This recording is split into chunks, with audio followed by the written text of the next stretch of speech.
Good to be with you. I'm Katie Tur. We're going to continue with that breaking news from West Bloomfield, Michigan, about 25 miles northwest of Detroit. The FBI out there, the field office, alerted an active shooter situation at Temple Israel, a synagogue in West Bloomfield. The local sheriff just updated the media and said that while it is still an active scene, he says no one appears to be hurt except maybe the suspected gunman. Here's more of what he said.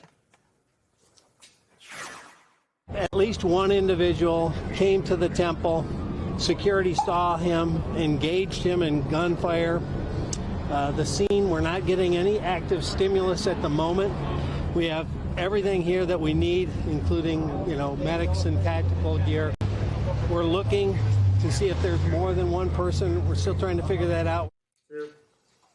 Police are searching the area. They want to make sure there's no one else beside that gunman who's involved. The temple does have a daycare and a preschool on site, but again, police say people have been moved out of the building safely, and they know of no injuries at this time.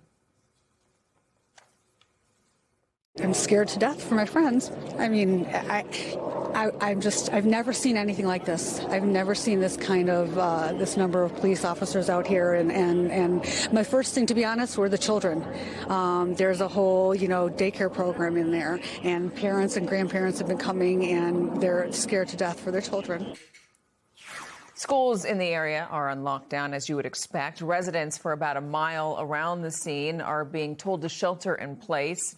And FBI personnel are there to help local law enforcement. Joining us, MS Now investigative reporter Mark Santia, a former member of the FBI's hostage rescue team, and MS Now national security and intelligence analyst Rob D'Amico is also with us as well. So, Mark, a moment ago, I heard you say that it was a half day at that preschool and that school today because there were parent-teacher conferences, so most of the children were not there. Yeah, that's what we're being told from one law enforcement official who was briefed on this matter. It looks like there's a half day there at Temple Israel, parent-teacher conferences, as you said. Many of the children left. We are not hearing. There are no confirmation at this point of any injuries inside the school, inside the synagogue there.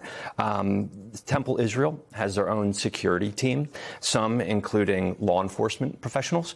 We were told that the pickup truck, FBI Director Kash Patel said there was a vehicle ramming. We're hearing a little bit more from that law enforcement source who was briefed. We're hearing it was a pickup truck that rammed the building. The security team at Temple Israel there in West Bloomfield engaged the person. As you heard Sheriff Michael Bouchard a short time ago said that person may be injured. Not seeing any activity there. They are checking the surrounding area, the perimeter, to see if there's anyone else who may have been in that pickup truck. Yeah, they said they were searching or looking through surveillance video to make sure that this person was acting alone and that there's not another threat in the community. And that's part of the reason they want residents within a mile radius to shelter in place. Absolutely. And you're also seeing, too, Katie, this is about 45 minutes south of Grand Blanc, Michigan. So Grand Blanc is where in September there was a pickup truck that rammed a church and there was a shooting there. So this is not very far away. We're talking about Oakland County here where this is taking place. So there is a very heavy law enforcement scene. You see right there, you have state, local, and federal. FBI agents on the scene, Border Patrol's on the scene, we're told DEA's on scene. This was a massive response to Temple Israel. So, Rob, one of the things I heard from the sheriff was that he had been in contact with federal authorities on the threat situation for the past few weeks, which would seem to line up with the war in Iran, this readiness for anything that could happen as a result of Donald Trump's war with Iran. Did you hear that in the same way that I did? And I guess if they were to investigate whether there was a nexus here, how do they go about doing that? Yeah, I heard the same thing. And I think that's just prudent. As soon as they let out that they dropped the first bomb on Iran, I think every locality that has, especially ones that have large Jewish communities and Jewish centers, started looking at it because they knew that the threat could come back to here. We've heard about the sleeper cells, Iranian sleeper cells, and they are possibly here. They really have to look at those. And we start looking at the investigation. You just don't look at the counterterrorism. Now the FBI's counterintelligence teams that track more the Iranian political side, the political side of sleeper cells may be involved in that too. If they're known people that they've been tracking, is this one of them that may be involved? But you also have to look at the New York thing that was supposedly an ISIS plot. And ISIS loves to ask people to use vehicles. They talk about that because they understand not everyone can get guns, and vehicles actually can be very dangerous. So it could be something connected to Iran. It could be just anti-Semitism in general, because there's obviously been a large-scale increase in attacks on the Jewish community. Or it could be tied to Iran or tied to ISIS. So there's a whole bunch of possibilities. And that's really where the FBI comes in to start looking at this. First thing they're going to look at, is it a known Iranian connected person, or is it something maybe that this person was communicating to ISIS or was on one of the blogs? Again, they're going to have to try to get this person, see if they can get his electronics, and all that's going to come down to it. But right now they're just treating it as a normal, well, I say normal, active shooter. The communities, trained for this. The police department's trained with FBI and all the federal agencies, and that's what you're seeing now on camera. And then the investigation is going to go deeper. And I think everyone in general is going to start upping the security. They talked about it locally with the schools, but I think around the country, you probably haven't seen it, but I know it's been happening. There's lots of retired FBI agents in, some of these companies and groups that secure the Jewish centers, and they have been increasing security big time since the war started. Yeah, and I want to talk further about that. By the way, what you're seeing on the left-hand side of your screen, just an immense number of police assets, law enforcement, local law enforcement, but also federal law enforcement. When Rob is talking about how they plan for this, they prepare for this, this is evidence of that. They're aware of these threats. They know they can happen at a moment's notice. And that's why you see so many officials and officers out there so quickly when we get reports of this. Mark, you have an update for us. Yeah, according to two law enforcement officials who have been briefed on the situation, they tell us the suspect is dead. It is not clear how the suspect died, but we know at this time, according to two law enforcement officials who have been briefed by people at the scene there in West Bloomfield, Michigan, we are being told that the suspect is dead. Again, Katie, unclear how that person died. We know that Temple Israel has a security team. We know that a pickup truck was used to ram the building. We're told the security team opened fire. At least and up to 10 rounds were fired. And now we're being told, according to two law enforcement officials who have been briefed on the situation, that the suspect is dead. No word, Katie, on any other injuries. So there could have been as many as 10 shots fired. Could have been.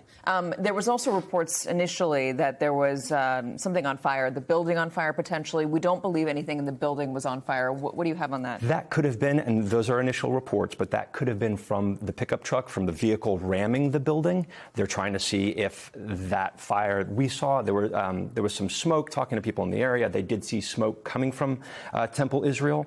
It's unclear right now, Katie, how that may have started. That may have started from the vehicle ramming into Temple Israel there in West Bloomfield. Okay, let's bring in MS Now national security and intelligence analyst and former FBI assistant special agent in charge, Michael Feinberg. So, Michael, the suspect is dead, according to sources that Mark just reported a moment ago. They're reviewing surveillance video to make sure that this person acted alone. How long, and we can see some smoke actually from the building right now, that's earlier. Again, we're not quite sure what that is specifically in regards to. But in terms of the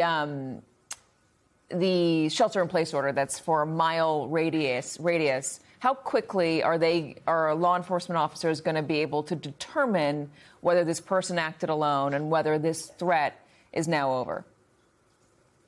So I'm afraid I'm not going to answer your question in a totally straightforward manner, because whether the individual acted alone is actually a fairly nuanced question.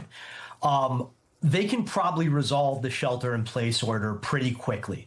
If they review the security footage from the scene and determine that there was no one else in the vehicle with the attacker, and, a search of the building does not reveal anybody, and a search of the wood line surrounding the building does not reveal anybody, there's probably not going to be a need for a continued shelter-in-place order.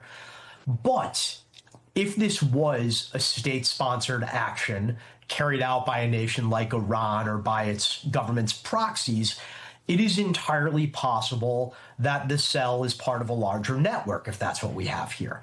And that sort of investigation is going to take a bit longer. There's going to need to be court orders issued for communications records. Those records are going to need to be analyzed. They're going to need to figure out who was the suspect in touch with in the weeks or even months leading up to this attack. They're going to need to determine, are there funding streams from which this individual and other individuals were also drawing upon for resources. In other words, it's going to have to be a full national security investigation.